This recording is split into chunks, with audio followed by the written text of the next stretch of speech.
And we're working with a lot of people in the Hispanic community to try and come up with an answer. So you're not flip-flopping? No, I'm not flip-flopping. We want to come up with a really fair but firm answer. It has to be very firm. But we want to come up with something fair. Donald Trump responding to news this morning that broke over the weekend, saying he may reverse course on his plan to deport 11 illegal aliens in his country. That was the word coming out of a meeting that he held Saturday with the newly created Hispanic Advisory Council. Sources in the room telling BuzzFeed that he actually acknowledged that the need to deal with illegal aliens in a, quote, humane fashion and express an openness to hearing ideas on the issue. Trump had been scheduled to give a real big immigration speech in Denver this week. We've learned just moments ago, breaking news, that it's been postponed right now for some fine-tuning. Joining me to discuss, Eric Guster, Enrique Arbeles, and Ford O'Connell. Let me start with you, Enrique.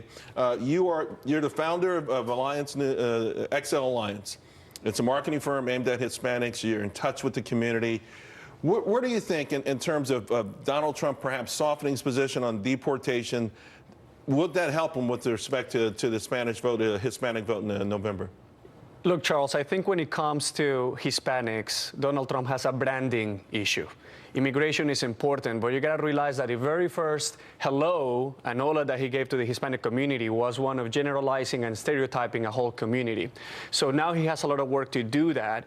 And Hispanics are not single-issue voters. Immigration is important, and what he's doing right now is going to heal a little bit of the challenges that he has with that particular vertical. But it's not just about that. We care about everything else. Is there a top issue? Jobs, the economy, healthcare. Right. So, I mean, if Donald Trump says, listen, I'm a businessman, I'll cut taxes, we'll create jobs, we'll get rid of Obamacare, which is not helping anyone who works, that's appealing to everyone, including Hispanics. Absolutely. And when we've been tracking the sentiment of U.S. Hispanics online about Donald Trump since January. And when he started, he was at a very small 14% of positive sentiment. It grew all the way to 37% as of June. But in the last 2 months, it's gone back down to 13%. And the reason why is because, yes, when he was talking and focusing about jobs and when he's talking about the economy, it was starting to resonate in a positive trend. But then he went back into his antics. Obviously, we all know about the challenges with the judges. And the stereotyping of an overall community is actually causing them to unite.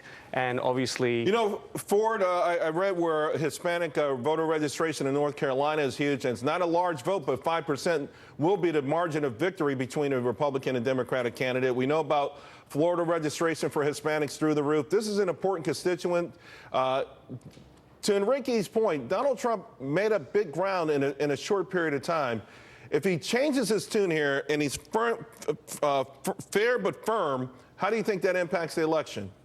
Well, I think that's exactly what he wants to do. Donald Trump actually wants to tweak his position so that it's more palpable to a larger universe of voters. Look at this a lot like what happened with the quote-unquote Muslim ban, where he's basically said, look, I'm in for, halting visas. I'm in for, strict vetting. And I think that that's what Donald Trump understands, that if he can make this palpable to a larger swath of voters, he can very well win in a lot of these states like Florida, North Carolina, Nevada, et cetera. And that's really where he's going. And it's not just Hispanic voters here. He basically wants people to understand that he's not a loon, he's not a bigot, and his heart is in the right place when it comes to putting America back on the map to prosperity. Right, Eric. I mean, a lot of people are saying that if you think about it, this is also an overture to those white college voters who went overwhelmingly for Mitt Romney. But right now, Donald Trump trails big time in the polls. Yeah, he's trailing big time, just like Enrique said. He has labeling problems, and Donald Trump has insulted